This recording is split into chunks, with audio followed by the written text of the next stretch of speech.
안녕하세요, 너구리입니다. 오늘은 재미로 제가 커뮤니티에 얼마 전에 투표를 하나 올렸습니다. 여러분들이 로드 자전거를 타실 때 지금 현재 이용하고 계신 타이어의 타입에 대해서 궁금해서, 왜 궁금하냐, 튜블리스 시스템이 로드 자전거에 지금 이제 이렇게 널리 알려지고 사람들이 사용하기 시작한 지 이제 제가 볼 때 한 4년 정도 대중화가 된 지, 물론 그 스타트를 한 거는 더 오래됐지만 대중화가 된 지 한 4년 정도 된 것 같습니다. 그래서 과연 지금 여러분들 로드를 타시는 분들은 어떤 타이어 타입을 지금 쓰고 계신지 궁금해서 제가 올렸는데 무려 2,900분이나 투표를 해주셨어요. 정말 감사합니다. 별것도 아닌 제 채널에 이렇게 많은 투표를 해주셔가지고 어쨌든 결론을 먼저 말씀드리자면, 저 요 화면을 보시면, 자, 전통의 클린처 무려 53%. 아직도 사실상 과반수 이상의 분들은 클린처 타입을 사용하고 계시다. 두 번째, 튜블리스. 이게 가장 최신의 방식이긴 하죠. 네, 튜블리스가 39%라는 생각보다 꽤 높으면서도 어떻게 보면은 조금 낮은 39%를 지금 사용하고 계시고, 자, 그리고 튜블러. 이건 과거에 어떻게 보면은 방식이라고도 할 수도 있는데 어쨌든 네, 6%로 굉장히 낮아졌다. 자, 그리고 네 번째는 통고무. 로드에 이거를 쓰시는 분은 없으실 것 같은데 그냥 장난으로 이렇게 투표를 하신 거라고 생각을 하겠습니다. 자, 먼저 이 오늘에 대한 이 얘기는 단순히 그냥 뭐 몇 분이 뭐 클린처를 쓰고 이런 게 아니라 이런 거에 대한 좀 얘기. 두 번째 영상에서는 이거를 실제로 여러분들이 클린처와 튜블리스의 또 장점에 대한 거를, 장단점에 대한 걸 또 얘기하기 위한 그런 또 일부라고 보시면 됩니다. 자, 먼저 우리가 알아야 될 게 하나 있습니다. 자, 먼저 클린처는 뭐냐? 클린처는 우리가 이렇게 림이 있어요. 요 휠 이렇게 돼 있죠. 카본 같은 경우에는 요 안쪽이 비어져 있습니다. 자, 그러면은 타이어를 이렇게 끼는 거예요. 여기에 타이어가 이렇게 끼워집니다. 자, 그래서 실제로 타이어는 요렇게 되는 거죠. 자, 그리고 그 안에 튜브를 요렇게 넣는 겁니다. 자, 이렇게 생긴 게 바로 클린처예요. 그러니까 클린처라는, 왜 근데 클린처라고 부르지? 라고 저도 궁금해서 알아봤더니 이 클린처라는 뜻의 어원 자체가 이렇게 이렇게 결착해서 끼워 넣는다, 이런 뜻이, 걸어서 끼운다, 이런 뜻이 있더라고요. 그래서 클린처라고 합니다. 자, 이 클린처는 굉장히 오래된 방식이에요. 기본적으로는 굉장히 오래된 방식이기는 합니다. 자, 근데 가장 먼저 개발된 타이어가 이 튜블러가 가장 오래됐어요.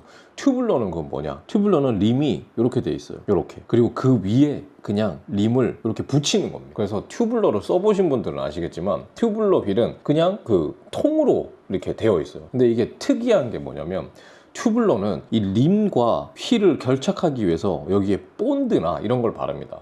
그래서 이게 튜블러는 굉장히 좀 많은 단점들을 가지고 있어요. 네, 그 중에 하나가 이런 방식 때문이죠. 거기다가 튜블러는 이 안쪽 타이어 안쪽 면을 바느질을 해요. 그래서 수공예가 들어가서 굉장히 또 비싸다, 이런 단점이 있죠. 물론 요즘 튜블리스 타이어들도 가격이 너무 비싸서 미친 듯이 비싸졌어요. 물론 뭐 그런 건 어쨌든 뭐 그렇다 치고, 자, 그러면 튜블리스는 뭐냐? 간단합니다. 클린처 타입에 아까 제가 여기다가 이 튜브를 그렸죠. 이 튜브가 없으니까, 튜브가 없어서 튜블리스라고 하는 거죠. 자, 그래서 요게 바로 튜블리스입니다. 자, 그런데 아직까지 제 개인적인 생각입니다. 반박시 여러분들 말씀이 다 맞아요. 제 말이 틀렸을 수도 있으니까. 근데 어쨌든 이 튜블리스는 로드 자전거에 접목하기에는 아직까지는 완벽하지 않다라는 게 제 개인적인 생각입니다. 왜냐면 지금 사실상 자동차는 거의 100%, 자동차는 사실상 거의 100% 튜블리스를 쓰고 있다고 봐도 됩니다. 자, 그런데 튜블리스를 여러분들이 자동차를 타면서 뭐 일주일에 한 번씩 공기를 넣나요? 뭐 한 달에 한 번씩 공기를 넣나요? 그렇지 않아요. 오래 유지가 되면 거의 한 1년이 한 2년째도 공기압을 뭐 보충하지 않아도, 뭐 2년은 좀 오바고, 뭐 엔진오일 갈 때 보통 보충을 해주시니까 어쨌든 장기간 놔둬도 괜찮습니다. 자, 그 이유 중에 하나는 이거겠죠. 자동차 타이어는 이 공간이 굉장히 큽니다. 여기가 이제 이게 휠이라면 공간이 굉장히 크고, 그리고 높아봐야 40 psi 정도를 넣어요. 자, 그런데 이 넓은 공간에 이 40psi를 넣으니까 그렇게까지 고압은 아니죠. 자, 그리고 자동차의 무게가 이거를 눌러줍니다. 타이어를. 그러니까 공기압이 높지 않기 때문에 공기가 그렇게 많이 새지 않고, 그리고 자동차가 보통 뭐 아무리 가벼워도 1.4톤, 1.6톤, 뭐 제 차 같은 경우는 뭐 2톤의 무게로 이거를 꾹 눌러주기 때문에, 그렇기 때문에 공기가 별로 새어나가지 않아요. 자, 이런 장점이 있다라는 거죠. 자, 그런데 로드는 어떻습니까? 저는 심지어 제 로드 자전거에 타이어를 쓰는데 보통 튜블리스이기 때문에 70psi를 사용을 해요. 자, 그런데 아침에 70을 넣으면 저녁이 되면 60psi 정도로 떨어집니다. 며칠이 지나면 만져보면 몰캉몰캉할 정도로 떨어져요. 자, 그래서 뭘 하냐? 자동차 타이어에 우리가 타이어 설치하고 실란트를 넣나요? 실란트 넣지 않습니다. 실란트 넣지 않아도 공기 잘 들어가고 심지어 공기도 안 빠져요. 근데 로드는 실란트를 넣지 않으면 안 돼요. 실란트를 반드시 넣어야 된다는 거죠. 실란트를 넣지 않으면 공기가 그냥 다 새는 경우도 있기 때문에, 그래서 이 이유는 고압인 것도 물론 있겠지만 기밀성이 자동차와 다르게 확보가 잘 되지 않는다. 근데 이거는 뭐 어쩔 수 없죠. 자동차 타이어는 우리가 일반적으로 타는 승용차나 SUV나 이런 것들은 모든 것들을 뭐 경량화에 맞추고 이러지 않아요. 근데 로드는 그렇기 때문에, 그래서 굉장히 귀찮고 어떻게 따져보면 아직까지는 완성된 기술까지는 아니다 라고 생각할 수 있죠. 자, 그러면은 이 튜블리스를 사용하는 장점이 뭐길래 이런 단점들이 있음에도 튜블리스, 지금 온통 튜블리스를 쓰냐 라고 한다면, 그거는 2부에 이거를 하나로 다 얘기하면 너무 기니까 2부에 좀 이거를 좀 아예 나눠서 얘기를 해보려고 해요. 오늘은 어쨌든 사용하시는 분들이 어떻게 사용 분포도가 어떤지에 대한 얘기를 하는 게 메인이기 때문에요.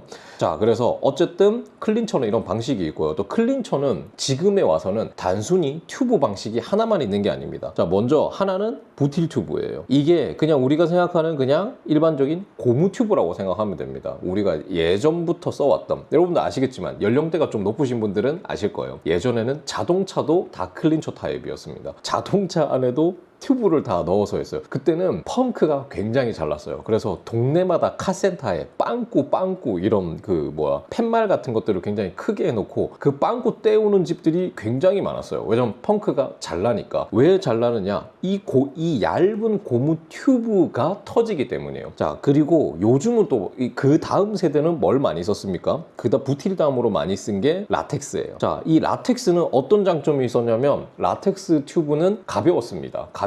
가벼운 거에 또 이제 뭐 저 추가적인 장점이 구름 저항이 적어서 라텍스 튜브를 쓰면 좋다. 대신 라텍스는 비싸고, 그리고 또 단점이 공기가 조금씩 빠져요. 아무래도 라텍스다 보니까 그 사이에 공기층이 좀 있나 봐요. 그래서 라텍스 튜브가 비싸고 뭐 이런 게 있어도 나름 그래도 장점이 있어서 지금도 라텍스 튜브를 쓰시는 분들이 조금 있는 걸로 알아요. 자, 그리고 지금 와서 또 클린처의 또 하나의 트렌드가 뭐냐면 TPU입니다. 여러분들이 흔히 알고 있는 이런 고무 튜브가 아니라 TPU 튜브라고 해서, 지금 제가 이미지를 하나 띄워왔겠지만 이렇게, 이거는 실제로 만져보면 어떤 느낌이냐면 플라스틱이에요. 플라스틱. 연한 플라스틱 같은 느낌이 나는 건데 이게 굉장히 경량입니다. 보통 우리가 부틸 튜브를 쓰죠. 이게 보통 100에서 120g 정도 합니다. 물론 부틸 튜브도 경량이 있기는 해요. 근데 어쨌든 기준은 요 정도 무게고요. 라텍스 튜브가 제가 한 번도 안 써봐서 잘 모르겠는데 한 70g 정도 하는 걸로 알고 있어요. 네, 그래도 꽤 경량이죠. 자, 근데 TPU 튜브 같은 경우에는 저도 임시용으로 펑크 대처용으로 들고 다니는 게 있는데 그게 하나에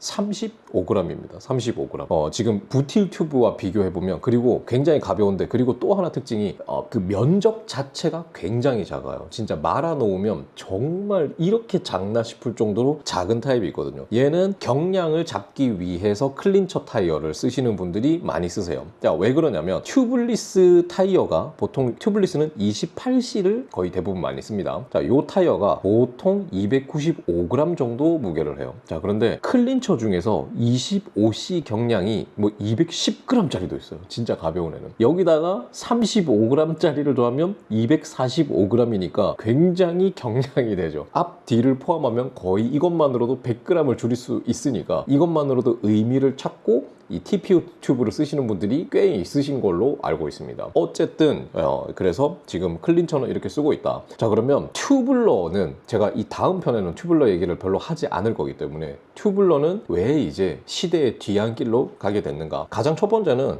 튜블러가 이제 쓸 일이 없기 때문입니다. 기존의 튜블러를 썼던 이유는 가장 큰 이유 중에 하나는 경량이었어요. 네, 경량. 그래서 최근에 바로 한 2년 전만 하더라도 프로 선수들이 튜블러를 쓰시는 분들이 한 20-30% 정도는 그래도 남아 있었습니다. 그랬는데 지금에 와서는 이제 튜블러를 사용하는 사람들이 거의 없어졌죠. 아마 제가 찾아본 바로는 2024년 뚜르드 프랑스 같은 경우에는 거의 모든 선수들이 튜블리스 휠셋 세팅으로 나오게 될 것이다 라고까지 얘기를 하더라고요. 자, 그래서 자연스럽게 튜블러 타이어를 쓰려면 튜블러도 휠이 나와야 되는데 지금은 제조사에서도 튜블러 휠을 만드는 곳이 거의 없는 걸로 알아요. 튜블러의 장점들은 여러 가지가 있죠. 그냥 뭐 초고압을 사용할 수 있는 게 뭐 어쨌든 그것도 뭐 장점이기도 하고, 그리고 이렇게 펑크가 나더라도 타이어가 어쨌든 그 본딩으로 붙어져 있기 때문에 그게 쉽게 이탈되진 않아요. 그래서 펑크가 난 상태에서도 조금 주행이 가능합니다.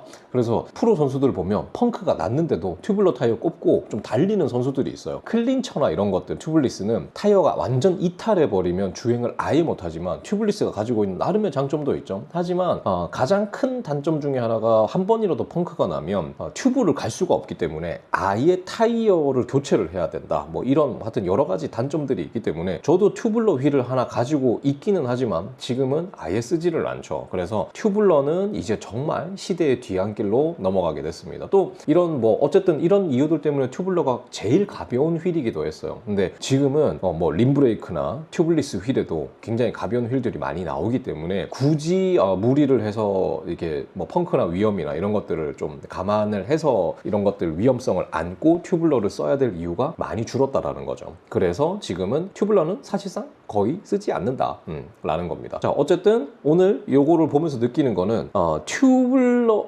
장단점에 대해서는 나중에 얘기하겠지만 53%의 클린처 비율은 제가 생각했을 때보다는 아직은 그래도 클린처를 사용하시는 분들이 굉장히 많다. 다음 편에서 제가 좀 더 이 얘기는 풀어보겠지만 그래도 확실히 클린처가 속 편한 거는 확실히 있거든요. 네, 그래서 어쨌든 요 얘기는 이 클린처 이제 튜블러는 빼고 클린처와 튜블리스의 장단점에 대한 얘기는 바로 다음 편에 또 이어서 해볼 테니까 오늘 영상 봐주셨으면 구독과 좋아요 부탁드리고 다음 영상도 또 기대해 주시길 바라겠습니다. 감사합니다.